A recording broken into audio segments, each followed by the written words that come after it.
Ensure your horror fix. Subscribe now, hit that bell to stay notified of new terror-filled releases.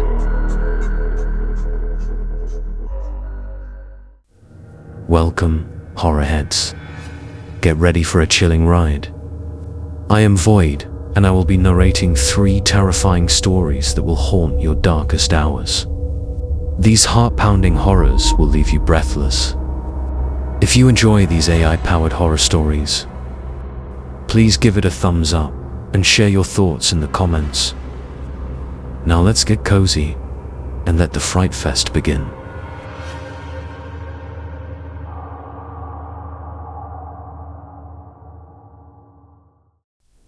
The Cursed Mirror. It was the first time I'd been back to my grandmother's house since she passed away. The place was eerily quiet, the kind of quiet that makes you feel like something or someone is watching you. The air smelled of old wood and dust, with a faint hint of lavender, the way it always had. But this time, it felt different. My parents were still sorting out the will, so they sent me to grab a few things from the house. It was just me, alone in that big, creaky old place on Willow Street, a few blocks away from the local cemetery. I never liked staying there overnight, not even when I was younger. The house always seemed to hum with an energy I couldn't explain. I was supposed to collect a few personal items, mainly the jewelry box my grandmother had always kept in her bedroom. As I made my way up the narrow staircase, I couldn't shake the feeling of being watched. I kept glancing over my shoulder, expecting to see someone standing there, but the hallway remained empty, the dim light from the single bulb casting long shadows on the walls. When I reached her bedroom, I froze. There, against the wall, was the mirror. I hadn't seen it in years. It had always been in my grandmother's room, a huge, ornate thing with a golden frame that seemed out of place among her modest furniture. As a child, I'd always been uncomfortable around it. It felt like the kind of object that saw you, even when you weren't looking at it. I tried to ignore it, focusing on the task at hand. The jewelry box was right where my mum had said it would be, on top of the dresser. But as I reached for it, I caught something in the corner of my eye. A movement in the mirror. I turned to face it, my heart pounding in my chest. At first, I saw nothing. Just my own reflection, standing there, wide-eyed and scared. But as I looked closer, I noticed something. Behind me, just over my shoulder, there was a shadow. A figure, faint but definitely there, standing in the reflection. I spun around, but the room was empty. My breath quickened as I turned back to the mirror. The figure was still there, but now it was clearer. It was a woman, tall and thin, her face twisted in a way that made my skin crawl. She was looking directly at me, her eyes dark and hollow. I stepped back, nearly stumbling over my feet, and a woman in the mirror smiled. That smile, it was my grandmother's, but it wasn't her. This thing, whatever it was wearing her face, but it was twisted, distorted, as if it was mocking her memory. The smile stretched too wide, the skin pale and tight over her bones, and the eyes, dark, sunken, filled with something malicious. A cold rush of fear flooded through me, chilling my spine to the core. I couldn't move. My feet felt rooted to the floor, my heart hammering in my chest, but I couldn't tear my gaze from the mirror. I blinked, hoping I was imagining things, but when my eyes opened, she was closer. No longer just a shadow in the background. She was standing right behind me in the reflection, her bony fingers inches from my shoulder. I gasped and spun around, but the room was empty. Just me and the silence. My breath came in shallow, trembling gasps as I faced the mirror again. She was still there, waiting for me. Her face loomed larger, taking up more of the reflection, as if she was inside the glass, trying to push through. Then, the figure in the mirror began to move. Her long, thin fingers reached up and pressed against the inside of the glass, as though it were a window instead of a reflection. I could hear a faint, scraping sound as her nails dragged across the surface. My heart pounded harder, my legs threatening to give out beneath me. I stepped back, my voice caught in my throat. She smiled wider, showing her teeth. Sharp, jagged, far too many of them for a human mouth. Her eyes, those black, hollow eyes, bore into mine. I wanted to run, to scream, but I was frozen in place. Then, slowly, her mouth began to move. She wasn't speaking. No words came from her lips, but the mirror creaked. The glass groaned, warping and bending like it was under pressure, and I felt an overwhelming sense of dread wash over me. It was as if the air itself had thickened, trapping me in place. I could barely breathe. And then I heard it. A faint whisper coming from the mirror, low and rasping, like the sound of dry leaves brushing against stone. It was my name. Jack! My blood turned to ice. I swallowed hard, my throat dry. I took a step back, then another. My eyes glued to the mirror as the figure pressed harder against the glass, her mouth still moving, still whispering my name. Jack! The air grew colder, and I felt a sharp gust brush past me, as though something had moved through the room. My skin prickled with fear. I knew, in that moment, that whatever was in the mirror wasn't just a reflection. It was something else, something older and darker than I could understand, and it wanted me. The room around me seemed to shift, the shadows growing longer, the light dimming, even though no one had touched the switch. I could hear the wind howling outside, but the sound seemed distant, muffled. The only thing that mattered was the figure in the mirror. Her cold, dead eyes locked on mine, her thin fingers still scraping, pressing against the glass like she was trying to break free. I forced myself to move, inching backward until my legs hit the bed. The room felt smaller, like the walls were closing in, and the mirror, no matter where I looked, it was there. I couldn't escape it. I could feel it pulling me, tugging at the edges of my mind, beckoning me closer. Then, without warning, the glass cracked. A thin, jagged line split across the surface, and a sound like ice breaking filled the room. I gasped, stumbling back, but my eyes never left the mirror. The figure, my grandmother, smiled wider, and for the first time, I saw her mouth open. She mouthed something I couldn't hear, but the meaning was clear. Come closer! I shook my head, tears stinging my eyes.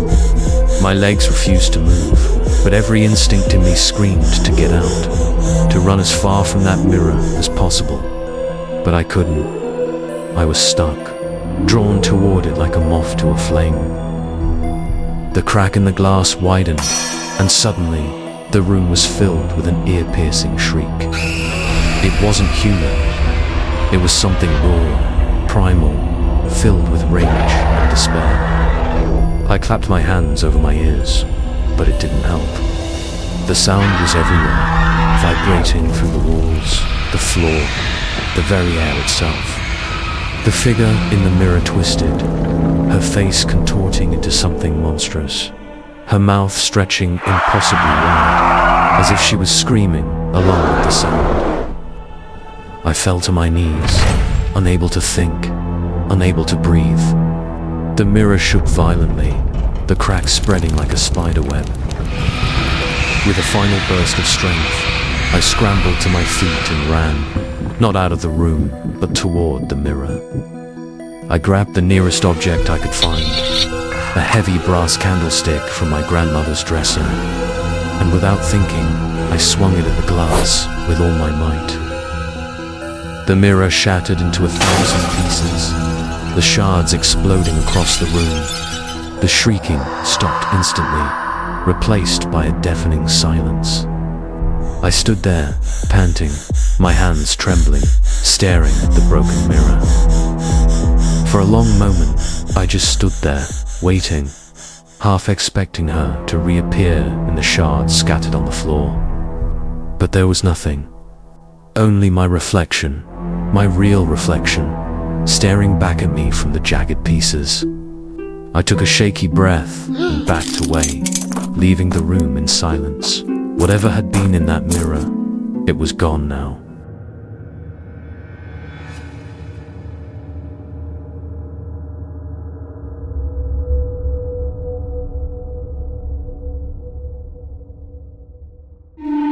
Night of the Howling. I had been looking forward to this weekend for weeks. A rustic cabin deep in the woods, found through some obscure listing online. The plan was simple: hiking, fishing, and a break from city life with my friends. They were set to arrive the next day, so I decided to get there early and enjoy a peaceful night alone. It sounded perfect, at least at first. The drive up was longer than I expected, winding roads stretching endlessly through the countryside. After passing through a small town called Oak Ridge, I followed a narrow dirt road marked by a rusted sign that simply read, "Woodland Cabin Rentals." I drove for miles, the trees growing denser with every turn, blocking out the last bit of sunlight. The further I went, the more remote it felt, until finally I saw it, nestled between towering pines. The cabin stood in eerie silence. Stepping out of the car, I felt an unsettling stillness in the air. The cabin was old but charming, with a worn wooden porch and a large stone chimney. I carried my bags inside, the floorboards creaking underfoot as I explored. It had all the basics: an old fireplace, rustic furniture, and just enough electricity to keep the lights on. But the isolation was intense. No phone signal, no Wi-Fi, and the nearest neighbor was probably miles away. By dusk, the sun disappeared behind the trees, casting long shadows across the clearing. I started a fire in the hearth, its crackling warmth filling the room. But as the evening wore on, I couldn't shake the growing feeling that something was off. I told myself it was just nerves. Being alone in the middle of nowhere can do that to anyone, right? Around midnight, the howling started. At first, it was distant, almost like a low wail on the wind. I dismissed it as coyotes, maybe wolves, even though I'd never heard anything like it before. But then it grew louder, closer, the kind of sound that sends a chill up your spine, making you feel like something out there is watching you. I locked the doors, double-checked the windows, and tried to brush it off. But the howls continued, each one more piercing than the last. And then, as if on cue, the power flickered and went out. Darkness swallowed the cabin. For a few seconds, I stood frozen, the only light coming from the faint glow of the embers in the fireplace. I grabbed my flashlight and cautiously peered outside through one of the windows. The woods were still, but the howling was now deafening. Whatever it was close, too close. Suddenly, I caught movement in the tree line. Dark shapes darting between the trees, their glowing eyes reflecting in the beam of my flashlight. My heart pounded as I realized these weren't just animals. They were massive, unnaturally large, and their eyes held an intelligence I couldn't comprehend. I stumbled back, nearly dropping the flashlight, when something slammed into the front door with a force that shook the entire cabin. The howling turned into a frenzy of snarls and scratching as if the wolves, or whatever they were trying to claw their way in. I grabbed the fire poker, clutching it like a lifeline, my knuckles white with fear. My breath came in ragged gasps as I backed away from the door, my eyes darting between the windows, expecting any second for the glass to shatter or the door to burst open. The wolves slammed against the wood again, harder this time. The sound of their claws raking against the walls filled the cabin, a relentless scraping that made my skin crawl. I could almost picture them outside, huge, dark shapes circling, waiting for their moment. The air inside felt heavy. Every instinct screamed at me to run, but where? There was nowhere to go. The woods were thick, and in the dead of night, I'd be lost in minutes. And even if I tried to flee, I knew they'd catch me. No, I was trapped. My only hope was to hold out until sunrise. But then the scratching stopped. I froze, the sudden silence more terrifying than the noise.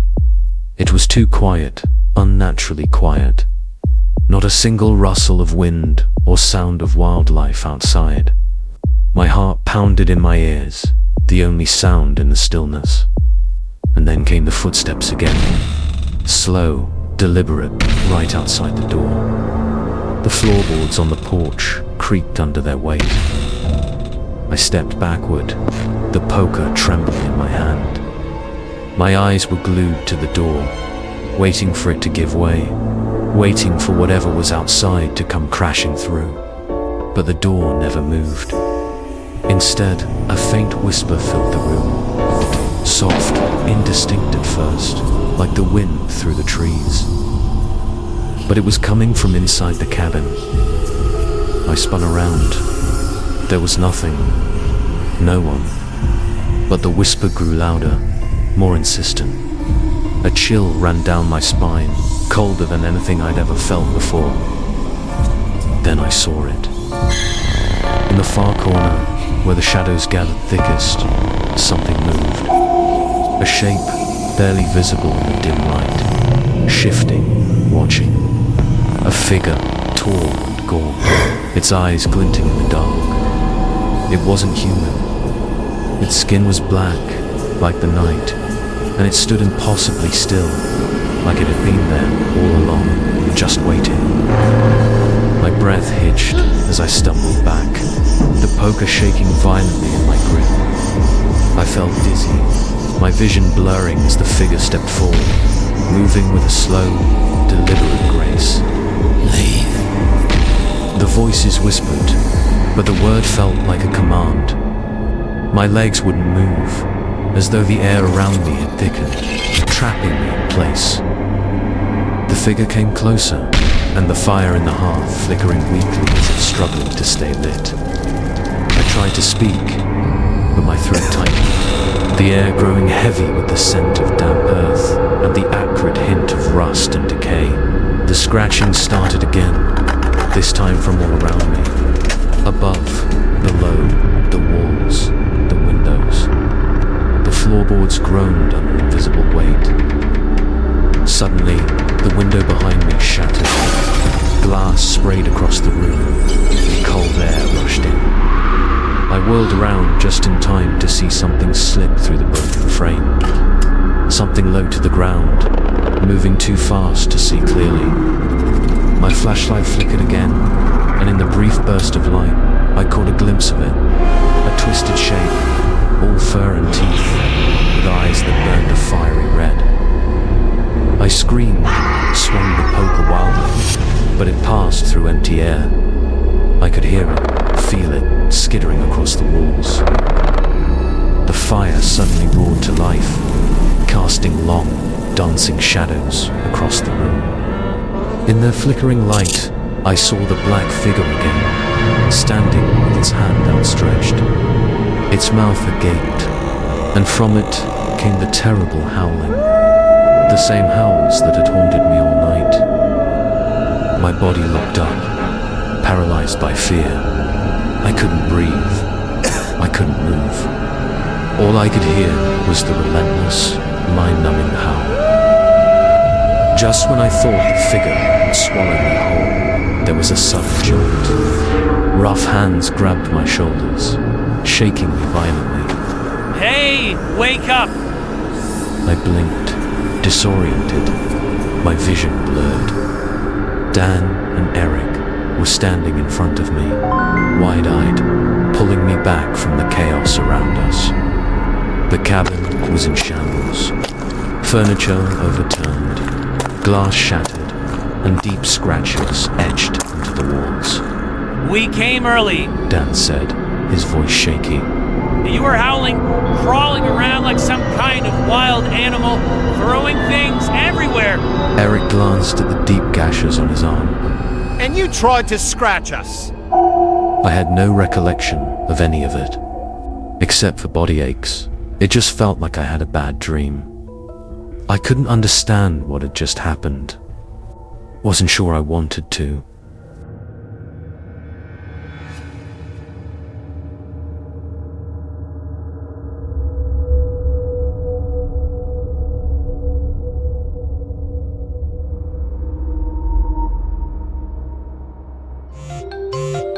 Midnight caller. I never should have agreed to house sit for my friend, Jake. His place was on Pinebrook Avenue, a quiet street in a town I didn't know well. It was an old house, with creaky floors and a strange chill in the air, even on warm nights. But I didn't think much of it at first. I had a week of peace and quiet to look forward to, and I figured it'd be a nice break from the noise of the city. The first few nights were fine. I spent most of my time watching TV, texting friends, and just trying to pass the time. It was on the fourth night that things started to feel off. It was around 11 p.m., and I had just settled into bed when I heard it.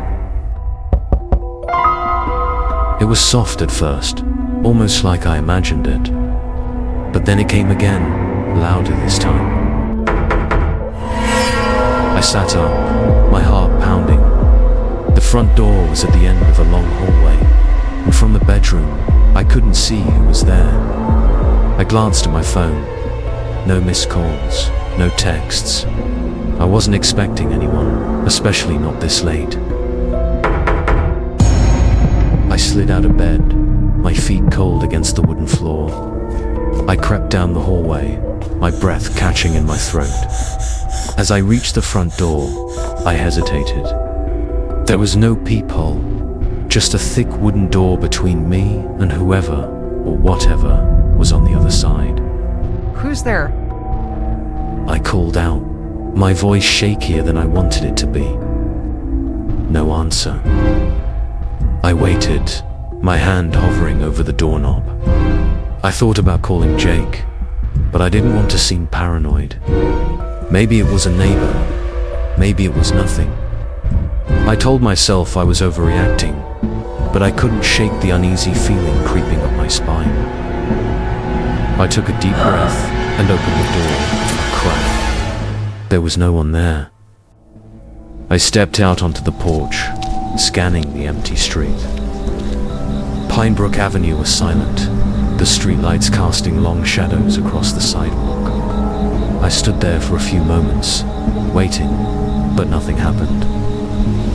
I locked the door and went back inside, trying to shake off the chill that clung to my skin. But as I walked back to the bedroom, I heard it again. This time, it was coming from the window. I froze. The window was right by the bed, and the curtains were drawn. My heart raced as I slowly approached.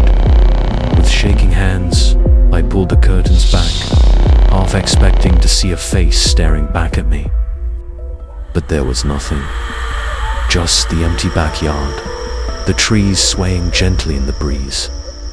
I tried to calm myself down. Maybe a branch had hit the window. That had to be it. But then, the phone rang. The sudden noise made me jump, and I hurried over to the bedside table, grabbing my phone. Hello? I answered, my voice barely above a whisper. There was a pause, and then I heard it. A deep, raspy voice that sent chills down my spine. I'm outside. The words were barely a whisper, but they echoed in my head like a scream.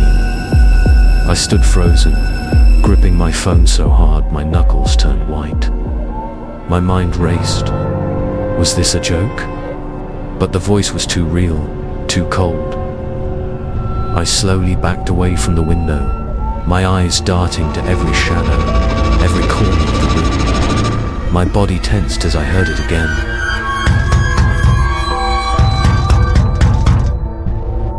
This time, it wasn't the window. It was the back door. The back door was right off the kitchen, and it led to a small yard surrounded by woods. My phone buzzed in my hand, pulling me from my thoughts. Another call. No number. I hesitated but answered. Hello? The same raspy voice came through, louder this time, as if it was just outside the walls. I'm coming inside. The line went dead.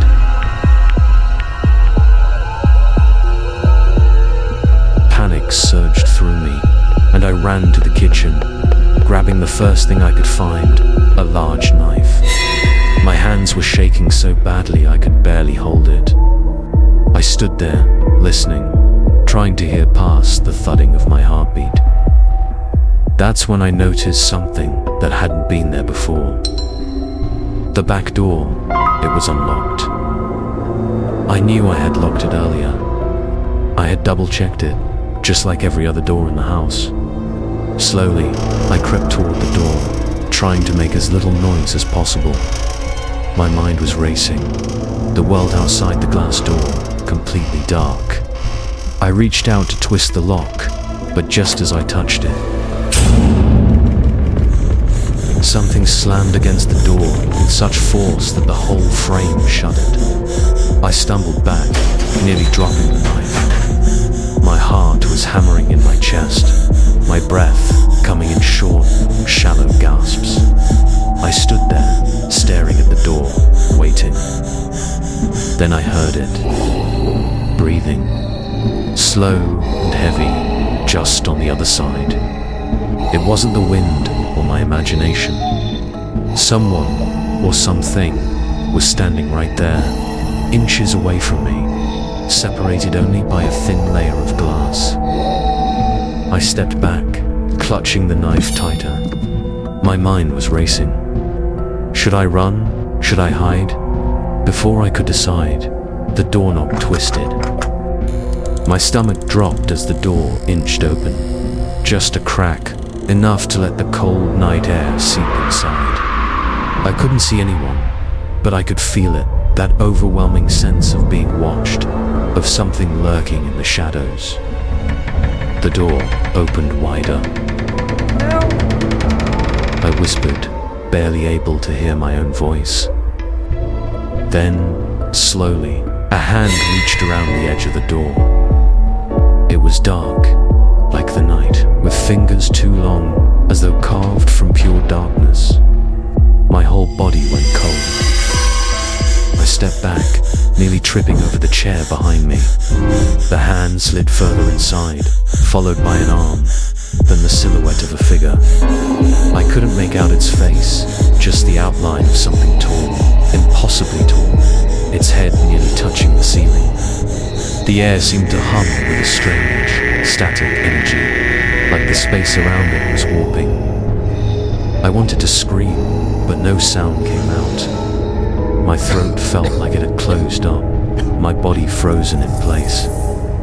The figure stepped fully inside, its movements slow and deliberate, like it had all the time in the world. It didn't speak, but I could still hear that voice in my head. I'm inside. The lights flickered, plunging the room into darkness for a second. When they came back on, the figure was gone. I stood there, gasping for breath, my heart pounding so hard I thought it might burst. But the room was empty. The door was closed again, locked. The only sound was the faint ticking of the kitchen clock. I slowly backed up, my eyes scanning every corner of the room, waiting for it to return. I didn't dare move toward the door or even look out the windows. My hands were still shaking, the knife feeling heavy and useless in my grip. Then the phone rang again. I didn't want to answer.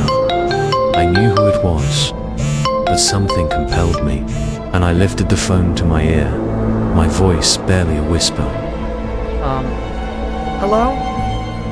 The same voice, raspier now, almost a growl, filled the line.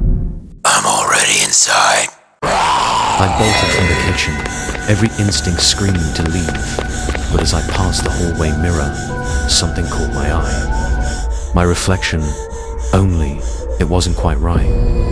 My face was pale, my eyes wide with fear, but behind me, in the glass, I could see it. The tall, dark figure, standing so close I should have felt it. It was watching me, smiling.